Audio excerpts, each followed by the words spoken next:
fascinating. Okay, and the only thing I haven't got is glasses, therefore I've got 30 of these to help yourselves. You've got a tea, coffee, plenty of bread here, enough to have a sandwich if you haven't already had one, or breakfast tomorrow. You're sorted for about 8 to 12 hours. And then you have to go and get some supplies. Is that all right? Great, yes. Okay, let's carry on through. Okay, up here.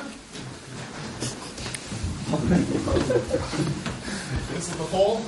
These are sort of deceased hosts, if you like, my mother and father, when they were a young married couple. So all this really is not mine, it's my parents, obviously. So, fortunately, both of them were believers. Interestingly, just on a small spiritual note, my father had to destroy a Buddha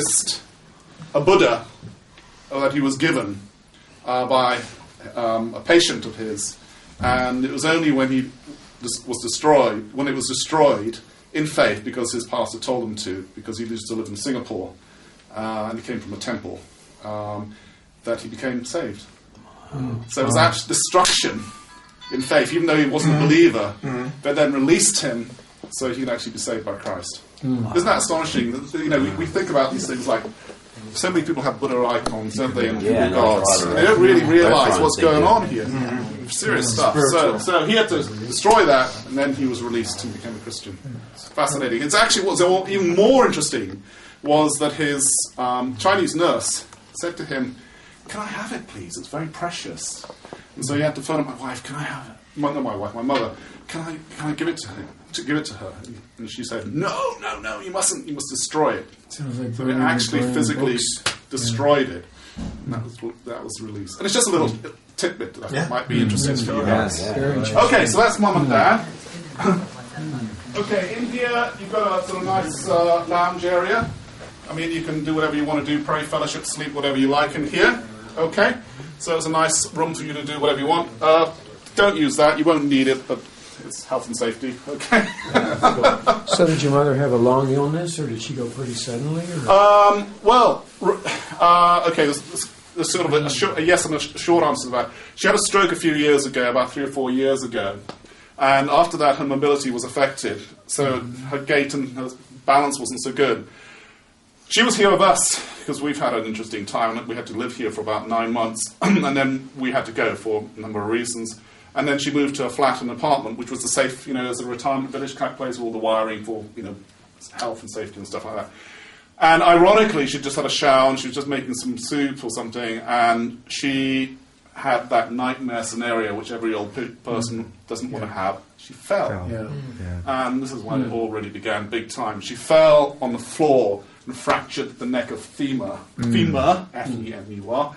Get the T-H out. Because she had fractured it, she was on the floor for 2 hours in pain before she could actually draw attention to herself, because she didn't have the fob with her, to zap it.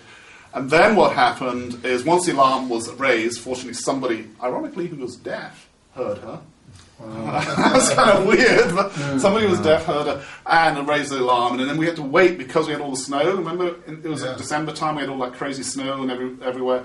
She had to wait another 2 hours for an ambulance. So she was 4 or 5 hours before she started to get the morphine into her and calm down. The operation was successful, but 7 to 8 days afterwards, probably because of inactivity, she got an infection in the bowel, and her stomach blew out, and within 7 or 8 hours she was dead. So it wasn't the injury that killed her, it was the complications which can onset if you don't exercise after an operation like that. And although we kept telling her, get up, do this and this, she didn't really want to. So anyway, that was her exit route. So yes, she had some long-term problems, but it was just a sudden thing. She was little for how long? I mean, when did you lose your father? 7 or 8, nearly 10 years, really. Yeah. So when she lost her partner, those two were. She's 88. Yeah. So the pain of her losing Willie was huge. It sort of shattered her life. I mean, she obviously did other stuff, but. How old was she? She was 31. 1931 she was born, so she would have been 79. 70. Just turning. Yeah, she's been 78 or 9. Yeah. Yeah. My dad died at 70 when he was 79 as well.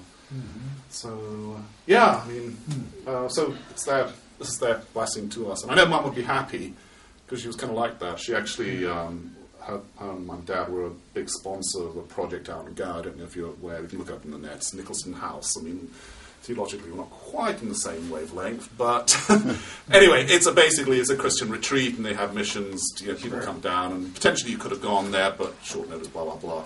Anyway, here's free. You don't have to pay for it. Thank you very much. We'll really enjoy looking at these Yeah, pictures. okay, anyway, enjoy. So, you got a coat there, room place there. Okay. Downstairs, WC in there, okay. 4 toilet rolls in each room, so there you go.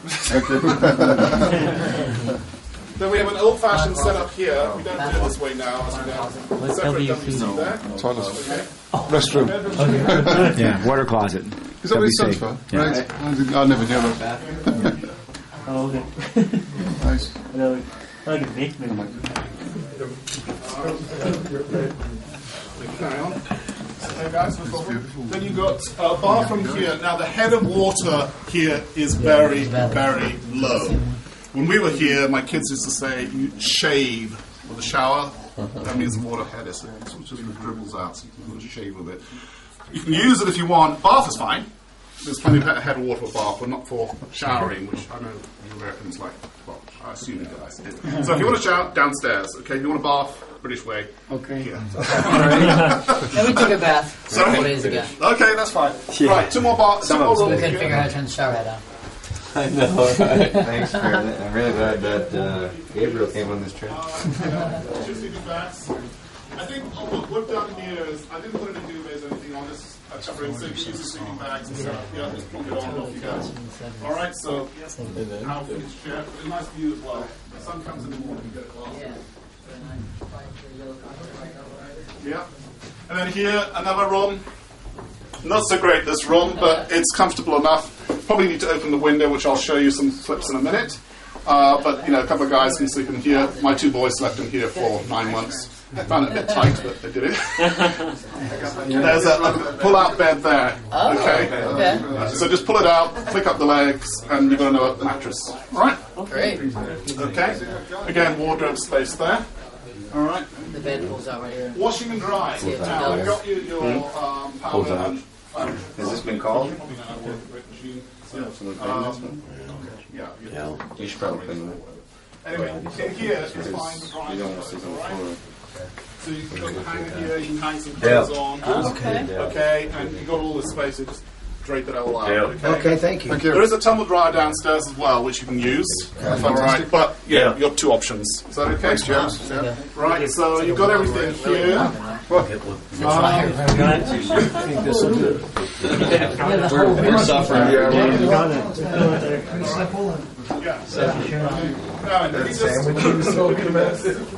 Oh yeah, look at that. Yeah, in case we didn't have one yet. John, what was it, sandwich? Where's that sandwich? Windows. Now, some of them have the more modern ones downstairs. Earlier we was introducing it. But the old upstairs one have the old screw type. Okay, so I'll put them all in here. If you take them off in here, and then at the end you can screw them all back down. Obviously, when you go out, you can just make sure all the windows are locked. Okay, Swansea is pretty good as a place, but Sure. you got to be careful. Yeah. All right. One of you young guys just run out and get my luggage for me, please? Yeah, as long as you give them a tip, that's okay. All right. Phone call. I think this is okay.